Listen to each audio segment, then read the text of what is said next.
पोल खुलने के डर से संसद नहीं चलने दे रहे मोदी। जॉर्ज सोरोस का फर्जी शिगुफा।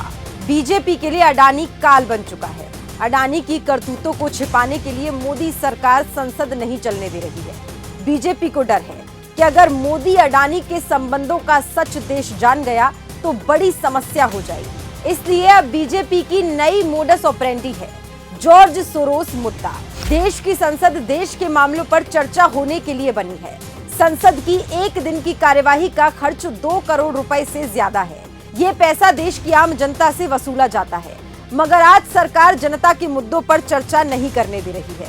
विपक्ष चाहता है कि कमजोर होती इकोनॉमी पर चर्चा हो, जलते हुए संभल पर चर्चा हो, सालों से सुलग रहे मणिपुर के लिए शांति का रास्ता खोजा जाए, बेरोजगारी और भुखमरी पर सदन में चर्चा हो, मगर सरकार के इशारे पर हर दिन सदन स्थगित किया जा रहा है।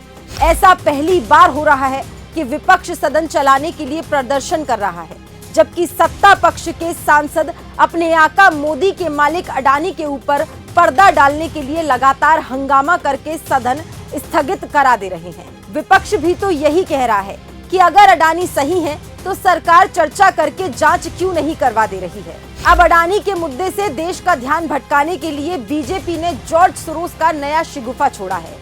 बिना किसी तथ्य और सबूत के बीजेपी सोरोस से कांग्रेस का संबंध बताकर देश को गुमराह करने का प्रयास कर रही है। बीजेपी और आरएसएस के इशारे पर छोड़े गए इस प्रोपेगेंडे को गोदी मीडिया भी खूब फैला रही है, ताकि अडानी के काले कारनामों और प्रधानमंत्री का असली चरित्र ढका रहे। आप देख लीजिएगा, ऐसे करते करते एक दिन संसद का सत्र बीत जाएगा। प्रधानमंत्री और उनके मंत्री चुनावी रैलियां करते दिखेंगे। आम आदमी की परेशानियां और समस्याएं जस की तस रहेंगी। फिर कोई नया मणिपुर या संभल पैदा होगा।